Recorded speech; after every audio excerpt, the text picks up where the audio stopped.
Doutor Léo, o Flávio de Moraes, ele pergunta qual a forma mais eficaz de combater a intolerância à glicose e a consequente resistência à insulina.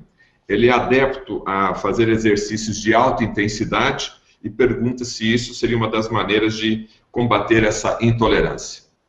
Isso é uma das maneiras, não tenha dúvida. Mas a principal é jejum. Então, quanto mais tempo você ficar sem comer. Então, vamos supor, você jantou 6 horas da tarde. Você só vai tomar café às 10 horas da manhã do dia seguinte. Você ficou 12, mais 4, 16 horas de jejum. Isso chama jejum intermitente. Isso é a melhor coisa que você pode fazer para a sua saúde. É você passar muito tempo sem comer. Eu sei que você conhece uma história aí que manda comer de 3 em 3 horas. Isso é balela. Isso é mentira. Os estudos mais recentes estão mostrando exatamente o contrário. Que quanto mais tempo você passar sem comer, que é o chamado jejum intermitente, a sua insulina baixa, a sua glicemia baixa e você começa a queimar gordura. Você tem muito mais gordura armazenada no corpo do que glicogênio. Nós armazenamos a glicose no nosso corpo na forma de glicogênio. Nós temos em torno de 2.000 calorias de glicogênio armazenado. Nós temos em torno de 40.000 calorias de triglicéridos armazenados. Se eu aprender a queimar gordura, eu tenho muito mais combustível para usar. Só que o corpo desaprendeu de como queimar gordura. Na era paleolítica, eles matavam o animal, olha só, escuta essa. Você matava o animal, tirava as vísceras, a parte gordurosa e deixava a carcaça magra no mato para os outros animais comerem à noite. Ninguém levava carcaça magra para casa. Levava gordura, levava o coração, levava o fígado, levava os rins. Só comia isso e deixava a carcaça magra lá. Nós, com essa gordurofobia, enganaram a gente. Aí você não come nada de gordura, aí você tem uma doença que eu chamo de deficiência lipídica. Falta gordura no seu corpo. A Maria Adelaide, de Belo Horizonte. Pois não, doutor, pode continuar. Quem faz você engordar não é a gordura que você come, é o carboidrato, que vira gordura. Tá bom? A Maria Adelaide, de Belo Horizonte, está perguntando a respeito, ela gosta sempre de estar tomando uma cervejinha. Se a cervejinha no final do dia contribui para aumentar a diabetes. O problema da cerveja é que ela é feita de cevada. E a cevada é rica em glúten. Se você tem uma hipersensibilidade ao glúten, então, com o passar dos anos, essa hipersensibilidade ao glúten pode levar você a ter diabetes. Entendeu? Esse é o grande problema da cerveja, que ela é feita de cevada. O trigo, o centeio, a cevada e a aveia. A aveia, per se, não tem glúten. Mas se ela for armazenada e manipulada no mesmo galpão onde armazena e manipula o trigo, existe uma contaminação cruzada. Tanto é que você tem que comprar aveia escrita assim, ó, aveia sem glúten. Parece um pleonasmo, porque como sem glúten? A aveia não tem glúten. Ela não tem glúten na natureza, mas quando ela é armazenada no mesmo galpão do trigo, ela pega por contaminação cruzada. Então, a aveia, o centeio, a cevada e o trigo têm glúten. E glúten é um problema muito sério. Inclusive, é um dos causadores do aumento da resistência insulínica e, consequentemente, diabetes. Então, a minha recomendação para você é o seguinte: você tem que fazer um teste para ver se você tem hipersensibilidade ao glúten. Se você não tem hipersensibilidade ao glúten, não tem problema nenhum. Você pode tomar sua cerveja. Se você tem hipersensibilidade ao glúten, eu recomendo que não faça. A próxima pergunta é de Maicon Marques, de Salvador, Bahia. A meta do tratamento de diabetes é normalizar o açúcar no sangue, ponto final? Não, não é normalizar o açúcar no sangue. Isso é um erro. A minha glicemia está normal.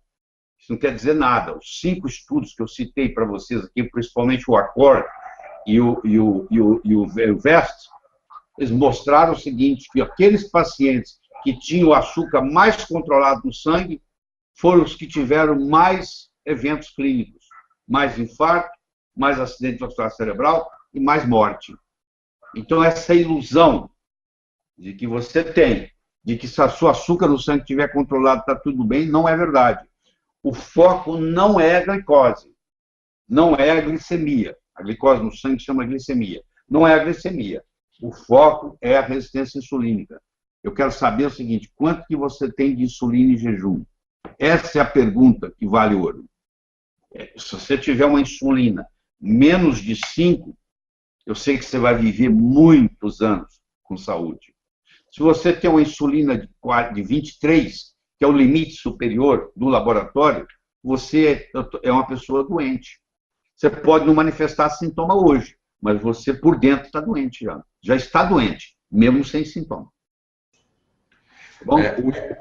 O doutor Wilson Maziero trabalha na empresa do governo. Boas doses de magnésio de malato com água ozonizada ajuda a combater e prevenir diabetes? Ajuda. O magnésio, de malato magnésio, o magnésio de malato, ele diminui também a resistência insulínica, como faz o ácido alfa-lipoico, como faz a canela. Mas ele, além disso, ele tem outras características importantes. A água ozonizada ou ionizada que ele está falando? Ozonizada. Ozônio. O ozônio, ele tem uma propriedade muito interessante na água, porque ele neutraliza as contaminações que tem na água. Então, se você tiver uma água, por exemplo, que tem uma contaminação de micróbios ou de metal pesado, o ozônio vai lá e neutraliza isso. Tá? Tem até vídeos muito interessantes no YouTube mostrando a ação dele. Então, você combina essas duas coisas, é muito interessante, sim. Tá bom?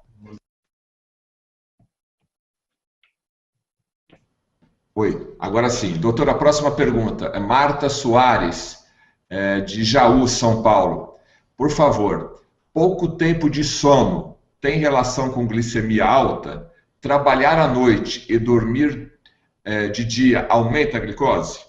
Tá, aumenta sim. Então, deixa eu te falar. Primeiro, privação de sono é uma das causas de diabetes.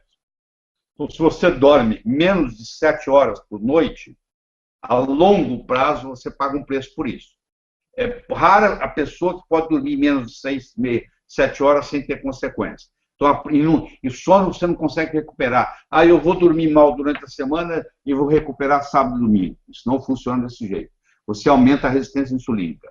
Então, é importante você entender isso. Qual é a segunda parte da pergunta? Volta na pergunta ali, Leandro. Dormir pouco ali. Trabalhar à noite e dormir... Trabalhar e dormir de dia. Tá bem. Se você faz isso sempre, prejudica, mas não prejudica muito. O pior é aquele que uma semana trabalha de dia, outra semana trabalha de noite. Esse vai adoecer. Porque o ritmo circadiano, o corpo precisa de um ritmo circadiano. Se eu troquei a noite pelo dia, mas fiz isso sempre, o corpo acostuma. Agora, se uma semana eu durmo em casa, durmo durante o dia, a outra semana eu durmo durante a noite, aí dessa defasagem de ritmo circadiano, essa pessoa vai viver menos e pode ter resistência insulínica e diabetes em consequência disso. Tá. O Moisés do Prado, de Belo Horizonte, outra vez. O que são incretinas? É bem complicada essa pergunta. Incretinas são substâncias liberadas na parede intestinal. A principal delas é a GLP-1, Glucagon-like peptídeo. A incretina, ela aumenta a produção da insulina via amilina, estimula as ilhotas de Langerhans a produzir insulina, ela aumenta a saciedade, você perde a fome, e ela diminui o esvaziamento gástrico. Existem remédios novos, diz que é antiético falar o nome do remédio, eu acho que é antiético não falar. Por exemplo, o Galvus e o Januvia, que alguns de vocês que estão me assistindo tomam, eles são análogos da GLP-1. São remédios novos ainda, não sei as consequências que terão, não posso garantir. Eu acho que um remédio, para você garantir que ele é bom, ele tem que estar pelo menos 7 anos no mercado, para ver se não teve problemas, porque tem remédio que só começa a dar problema a longo prazo, mas eles são GLP-1s.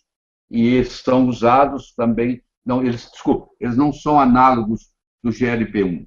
Eles são inibidores da DPP-4. DPP-4 é uma enzima que destrói a incretina.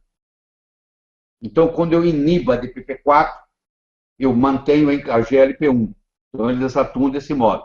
Existem remédios que são análogos da GLP-1, como é, por exemplo, o Bieta, como é, por exemplo, a Victoza. Esses são produtos que são análogos da GLP-1, dessa incretina que nós estamos conversando. É uma pergunta que está vindo de Londres aqui, Mário Manilha. Além do ácido alfa-lipoico, quais outros suplementos o senhor poderia estar ilustrando aqui para combater a glicemia? Bom, nós já falamos do magnésio, que ajuda muito. Nós já falamos do canela, que ajuda.